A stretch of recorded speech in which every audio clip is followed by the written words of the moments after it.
मी अमोल शिवाजीराव जाधव शिवसैनिक। आज ऑक्टोबरला तुळजाभवानी सहकारी साखर कारखाना चालू झाला। आज जुलै आहे, चालू आहे। अद्याप 15 ते 16 हजार सभासदाला रुपयाही मिळाला नाही।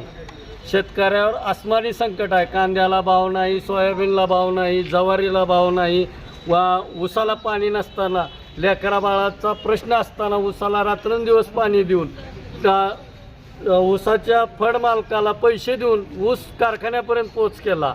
एवढी परिस्थिती असताना FRP ही न देता, ऊसाचे पैसेही न देता आज 7 महिने होत आलेले असताना एकही रुपया कारखान्यानं अद्याप शेतकऱ्यांना दिलेला नाही। शेतकऱ्याची आज परिस्थिती अशी आहे की घरकाना घाटकान कुत्ता गेटका अशी शेतकऱ्याची परिस्थिती ह्या कारखान्यानं करून ठेवली। काय मागणी केली तुम्ही? आम्ही मागणी केलेली आहे की आम्ही 3दा निवेदन दिले, आज 4थी वेळेस निवेदन देत आहोत की शेतकऱ्याचे पैसे तो त्वरित जमा करा। आज शेतकऱ्याला पेरणीला 1 रुपया नाही, खत घ्यायला 1 रुपया नाही, शेतकऱ्यांच्या मुलींचे ॲडमिशन आहेत। पैशामुळे शेतकरी हवालदिल झालेला आहे। निसर्गाचे आसमानी संकट असतानाही शेतकरी आज बेजार झालेला आहे। आज पाऊस पडल्यानंतर पेरणीला शेतकऱ्याच्या खिशात 1 रुपया नाही।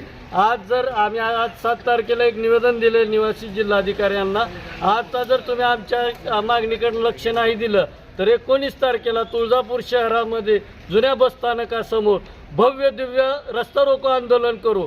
नाही जर दिली तर आम्ही लेकरा बाळ पुढच्या आंदोलनाला आमचे लेकरं बाळ सगळे शेतकरी घेऊन आम्ही तहसील कार्यालयासमोर आमरण उपोषणाला बसू।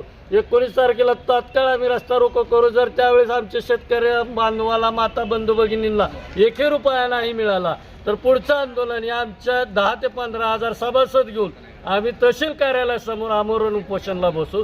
ही नम्र विनंती आहे सन्मान्य तहसीलदार साहेब आणि कलेक्टर साहेब आणि कारखान्याच्या प्रशासनानं तो त्वरित शेतकऱ्याचे पैसे द्यावे ही उद्धव बाळासाहेब ठाकरे शिवसेनेच्या वतीनं नम्र विनंती आहे।